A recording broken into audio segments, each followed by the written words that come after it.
दुपारी दिवशी यांचा असा कार्यक्रम माझा हातखंडा मला पहिल्यांदा बघायला मिळाला.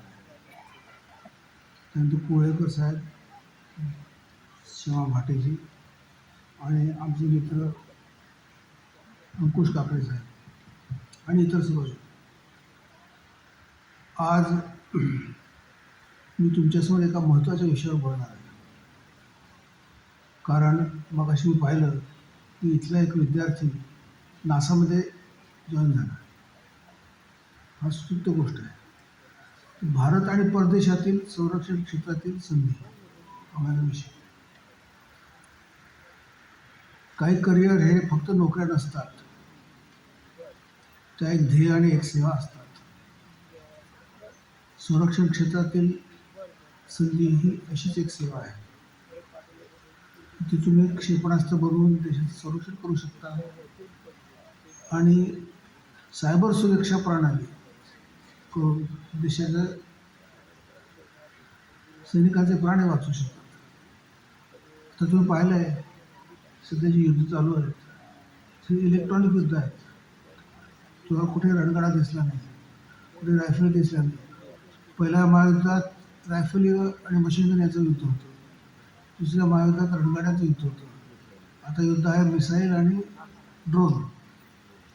मिसाईल आणि ड्रोन दोन्ही इलेक्ट्रॉनिक्सद्वारे कंट्रोल केले जातात.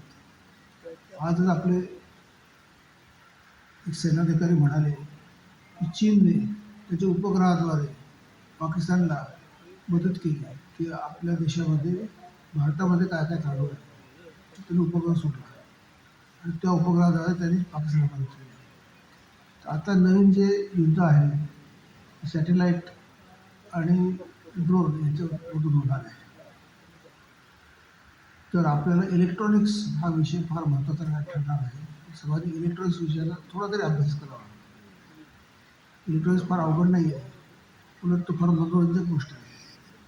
आणि प्रत्येक क्षेत्रात इलेक्ट्रॉनिक्स आता आहे.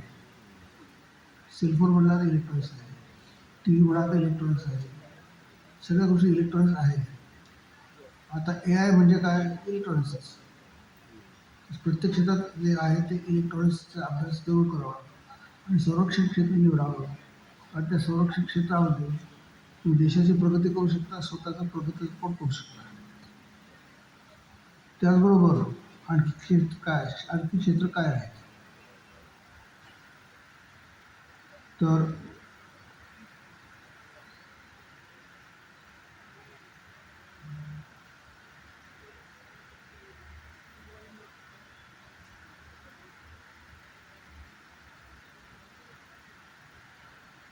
आता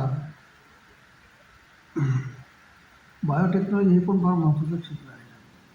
पुण्यामध्ये इन्स्टिट्यूट ऑफ व्हायरॉलॉजी आहे, आयझर आहे आणि लस करणारी, वॅक्सिन करणारी मोठी संस्था आहे. बायोटेक्नॉलॉजी हा जो विषय आहे तो आपल्याला फार महत्त्वाचा ठरणार आहे. पण जगात याच्या पुढची युद्ध ही केवळ मारामारीची नाही, ही बायोटेक्नॉलॉजीद्वारे केली जातात. काही वर्षापूर्वी कोविड थैमान घातलं होतं. आता चीन आणखी काहीतरी तयार करून आपल्यावर हल्ला करेल. तर असा हल्ला परतून लावण्यासाठी आपल्याला वॅक्सिन तयार ठेवली पाहिजे. वॅक्सिन कशी तयार करायचं आणि कसा हल्ला होणार आहे कसं शोधायचं, त्याला नॅनो टेक्नॉलॉजी म्हणतात. आणि त्याला आपल्याला भारताचा फार मोठा संधी आहे. कारण भारतामध्ये सगळ्या जेनेटिक्सचे लोक आहेत. आर्यन आहेत, द्राविडी आहेत, ईस्टर्न आहेत, सगळे आहेत. इथे आपण संशोधन लवकर करून जगाच्या सर्वात आधी लस आपण तयार करू शकतो. लस करण्याचा कारखानाही पुण्यात आहे. तर बायोटेक्नॉलॉजी आणि लसीकरण या उद्योगाकडे पण फार संधी आहे. त्यानंतर ऑर्गॅनिक फार्मिंग. माझे आजोबा शेती करायचे तेव्हा ते त्यांच्या शेतामध्ये लसूण, कांदा हे मुद्दाम लावायचे.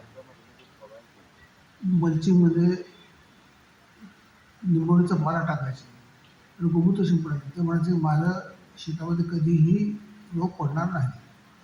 अशा प्रकारे ऑर्गॅनिक फार्मिंग ते 70-80 वर्षापूर्वी करायचे. ऑर्गॅनिक फार्मिंग हे फार मोठं क्षेत्र आहे. आपल्याला दुप्पट वाढ होतं. आपण ऑर्गॅनिक फार्मिंग सुद्धा लक्ष द्यावं. रिसायकलिंग म्हणजे आपल्या देशामध्ये आहेच हे तत्व की प्रत्येक गोष्टीचं रिसायकलिंग करायचं आणि ते शेवटून वापरायचं. म्हणजे मला आठवतं आहे की शर्ट न्यू शर्ट फाटला की त्याचा सदरा करायचा, सदऱ्याचं मग फडकं करायचं, फडक्याचं चिंधी करायची, चिंधीची मग बंबात टाकायची, राख करायची, ती डाग घासायला वापरायची. इतकंपर्यंत आपण रिसायकलिंग करत होतो. रिसायकलिंग हा क्षेत्र फार मोठं आहे आणि त्या पर्यावरणाला अनुरूप आहे. सगळ्यात शेवटी मी सांगतो जिओथर्मल एनर्जी हे फार मोठं क्षेत्र येणार आहे. जमिनीच्या भूगर्भात जी हीट आहे ती आपण काढू शकतो. म्हणजे हीट वर आणणे त्याच्यासाठी तुम्हाला थोडी इलेक्ट्रिसिटी खर्च करायला लागली तर हरकत नाही. म्हणजे जास्त हीट वर येतो. हीट वर आली की त्याचा उपयोग तुम्ही बऱ्याच प्रकारे करू शकता. हीट पंप आणि जिथे जिओथर्मल एनर्जी आहे, कोकणामध्ये सगळीकडे जिओथर्मल एनर्जी आहे. तसंच गोदावरीच्या क्षेत्रात आहे. तर आपण ती ठिकाणं निवडून जर जिओथर्मल एनर्जी काढली तर एक अक्षय वरदान ठरेल. आणि आपली सगळी घरं त्या एरियात आपण एअर कंडिशन करू शकतो इतकी ताकद आहे. हीटद्वारे आपण हीट पंप चालून एअर कंडिशनला वापरायचं. जिओथर्मल एनर्जीसुद्धा आपल्या देशामध्ये फार मोठं आव्हान आहे.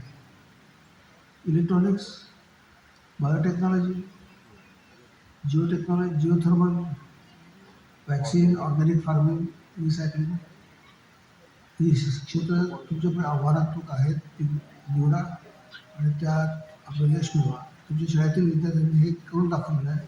तुम्ही पण करा. धन्यवाद.